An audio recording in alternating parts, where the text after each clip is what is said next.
Jewellers మొట్టమొదటి factory outlet లో long హారాల పండుగ. లాంగ్ హారాల మీద ఫ్లాట్ 9.99% VA. ఈ ఆఫర్ నవంబర్ 8 నుంచి 16 వరకు. ఆఫర్ అన్ని శాఖలకు వర్తిస్తుంది.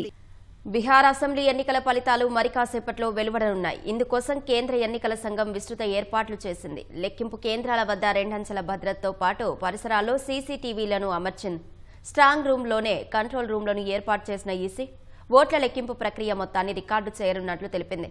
2 విడతల్లో జరిగిన ఎన్నికల్లో రికార్డు స్థాయి పోలింగ్ నమోదు కావడంతో విజయం సాధించబోతున్నామంటూ ఎన్డీఏ మహాగఠబంధన్ కూటములు తమకు అనుకూలమైన భాష్యాలు చెబుతున్నాయి. ఎగ్జిట్ పోల్స్ మాత్రం ఎన్డీఏ కూటమికే పట్టం కట్టాయి.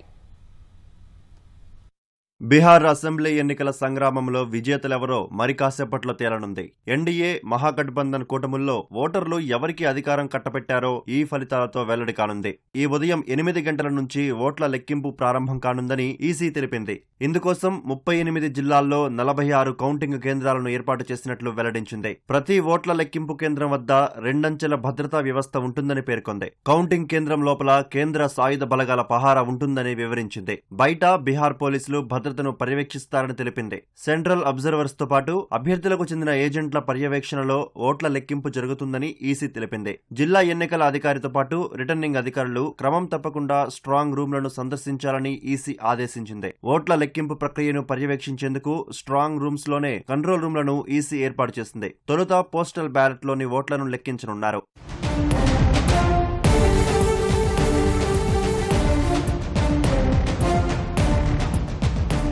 బీహార్లో మొత్తం 243 స్థానాలుండగా ఈ నెల 6, 11న 2 విడతల్లో పోలింగ్ జరిగింది.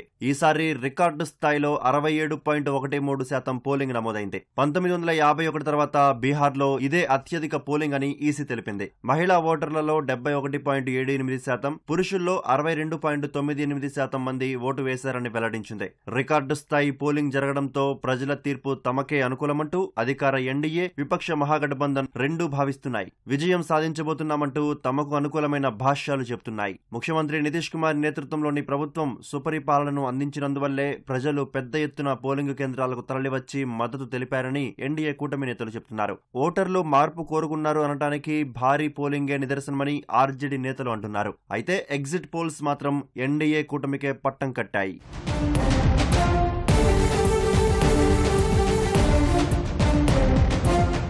బీహార్లో పోలింగ్ 5% పాయింట్ల కంటే ఎక్కువ పెరిగిన 3 సార్లు అధికార మార్పిడి జరిగింది. 2020 అసెంబ్లీ ఎన్నికలతో పోలిస్తే ప్రస్తుతం ఓటింగ్ శాతం 9.84% పాయింట్లు పెరిగింది. దీంతో ఈసారి కూడా అదే ఒరవడి కొనసాగుతుందా అనే ఆసక్తి నెలకొంది.